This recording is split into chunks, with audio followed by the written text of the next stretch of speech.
emporté par notre élan RP, nous avions oublié que la vidéo avait fini de tourner. Je m'excuse pour cette, ce manque de continuité. Donc, bref, l'émetteur de la fille Ultra Riche était activé par monsieur Bac0. Et donc, d'une manière complètement stupide.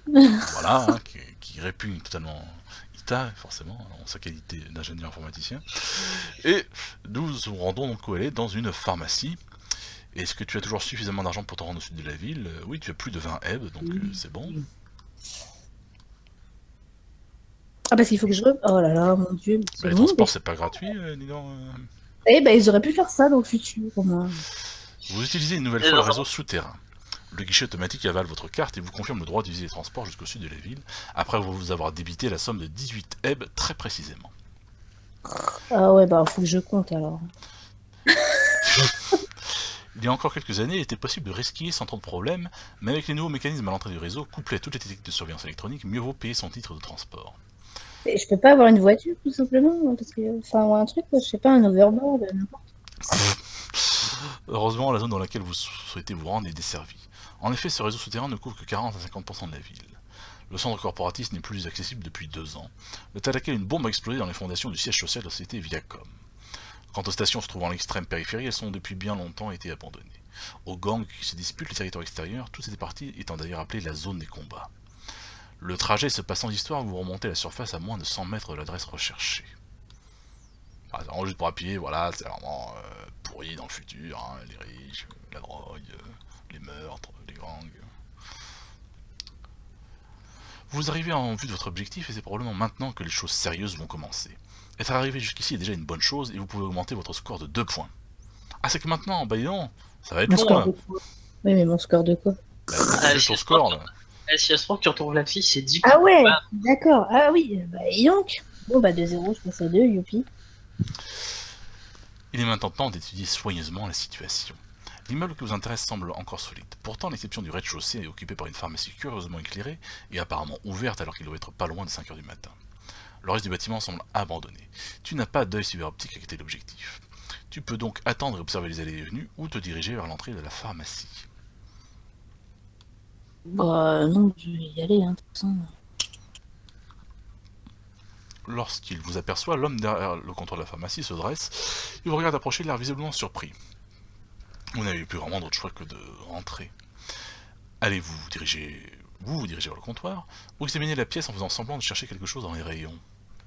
Ouais, je vais commencer par examiner la pièce. Ce cookie m'a l'air bien, ça me... Vous faites rapidement le tour de la pièce sous le regard suspicieux du vendeur. La première chose qui attire votre attention est une porte au fond du magasin. Cette porte a l'air particulièrement solide et dispose d'un système d'ouverture par carte magnétique. La deuxième est que les rayonnages sont relativement vides.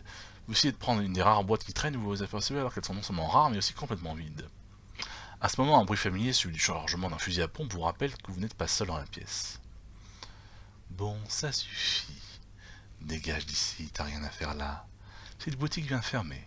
Alors maintenant, tu fais gentiment demi-tour et tu ressors par où t'es rentré, compris? Je compte jusqu'à 5. Vous pourriez bien sûr attendre qu'il finisse de compter, mais le fusil à pompe qu'il pointe dans votre direction vous fait penser que c'est peut-être pas ce qu'il y a de mieux à faire. Vous pouvez obtempérer, précipiter sur lui pour le frapper au corps à corps, ou vous jeter derrière le rayon le plus solide que vous pouvez trouver pour faire usage de votre arme. Oh, je sens qu'elle va leur mettre un coup d'arbalète là, hein.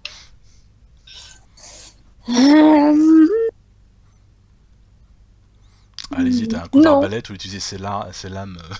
Ouais, non, je vais lui foncer dessus au corps à corps. Je sais pas compter jusqu'à 5. Ça me paraît très mortel comme tentative. Ah, ça va, je fais une petite glissade et tout. Enfin, je suis professionnel, quoi. Oui, mais il a un fusil à pompe. Ouais, mais justement, un pompe, tu mets combien de temps avant de le réarmer? En général, il n'y a pas besoin de tirer deux fois. Vous vous précipitez sur l'homme qui vous regarde faire totalement hébété. Le moins qu'on puisse dire, c'est qu'il s'attendait pas à ce genre de réaction de votre part. Cependant, il se ressaisit rapidement et presse la détente de son arme alors que vous n'étiez qu'à 2 mètres de lui. À cette distance, il lui est impossible de vous rater. Tu n'as aucune protection. Tu meurs. C'est possible, parce que là... Non. La puissance d'arrêt de ce fusil est énorme, vous êtes projeté en arrière alors que votre torse est criblé de plomb. Vous perdez 14 points d'endurance. What? Et ouais. En même temps, En même temps, tu l'as cherché un peu là. Ouais, t'as... Si cela ne vous a pas tué sur le coup, sachez que de nombreux organes sont touchés et que vous ne pourrez pas survivre très longtemps sans soin. Tu vas peut-être tomber en état de choc d'ailleurs, de toute façon, donc on va revoir cette règle de l'état de choc, parce que bon, moi je pensais pas que ça allait arriver, mais c'est vrai que je me douterais pas non plus, je me doutais pas non plus Oui, mais du bon, coup voilà. de shotgun en pleine Parce que face. Hein.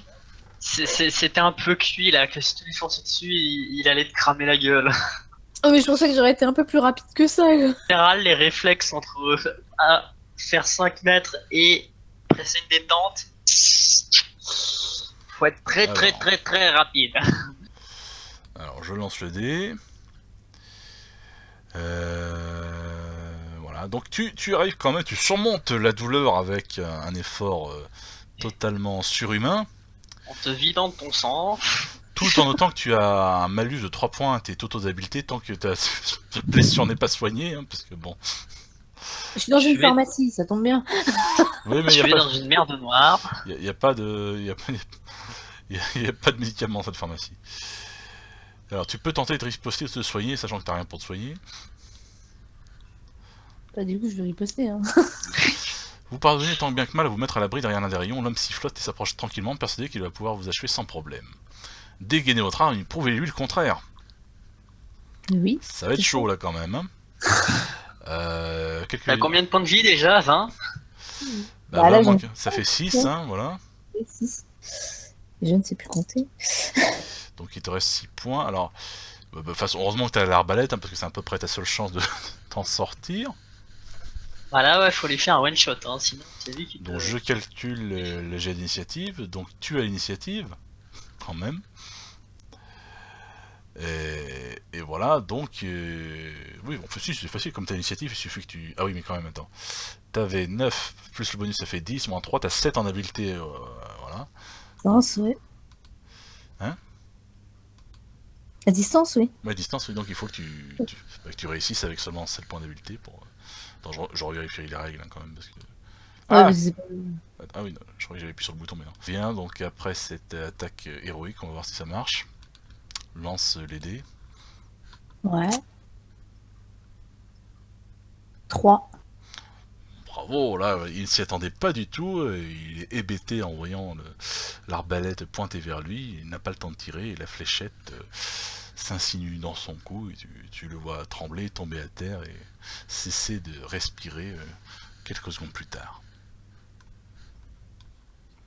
Tu as quand même très mal. Malgré Oui, son mais histoire. je le montre pas. Je suis juste en train de me vider de mon sang, là. Mais... Vous vous approchez du corps. Une fouille rapide vous permet de trouver un téléphone portable et l'une est parfaitement opérationnel. La batterie semble presque vide, mais vous décidez tout de même de l'emporter. Vous découvrez également une petite carte magnétique. Vous tentez rapidement votre chance sur le lecteur de carte de la porte que vous y repérez auparavant. Bingo! La carte magnétique a ouvert la porte. Non, pardon, Pokémon. Une petite diode verte vient de s'allumer. Vous pouvez maintenant pousser la porte qui s'ouvre sur une sorte de palier. Voilà, toujours, hein, t'as du sang partout, bref. Je meurs. Vous vous attendiez à trouver une arrière-salle, mais le bâtiment semble avoir subi pas mal de modifications. Vous prenez quelques instants pour examiner le lieu. L'escalier assez large qui vous fait face semble permettre d'accéder à tous les étages de l'immeuble. Sur votre gauche, l'escalier part en montant pour atteindre un palier au premier étage, probablement assez semblable à celui sur lequel vous êtes. Vous remarquez sur les premières marches quelques taches brunes. Globalement, l'endroit ne semble pas avoir été nettoyé depuis très longtemps. Sur votre droite, l'escalier descend et s'enfonce dans la pénombre, la partie basse du bâtiment n'est visiblement pas éclairée, et vous ne voyez aucun interrupteur pour y remédier. Enfin, vous remarquez que les murs sont tapissés d'une curieuse mousse grise et alvéolée.